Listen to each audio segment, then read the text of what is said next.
That ought to work. We got full hookups here, but it's time to dump out the black tank. Doesn't that sound nice? Don't look. I wonder if the campground decorates this tree at Christmas time, because I don't see any others like it around here.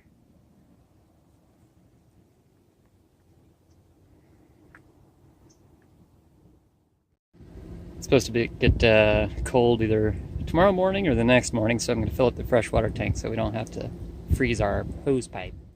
There are about 1,000 magpies. Oh, they are big birds.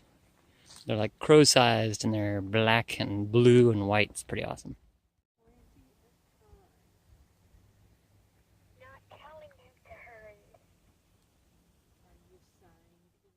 It's date night, but Kayla won't get off the computer. That's not true. We find ourselves beginning date night again at Ken's Food Market.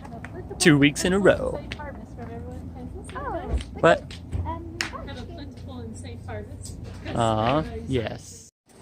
Kayla's having a hard time deciding on what we're gonna have for date night tonight. We take turns choosing the food. She's thinking maybe we'll go to the Chinese restaurant, but we don't know. She's looking around.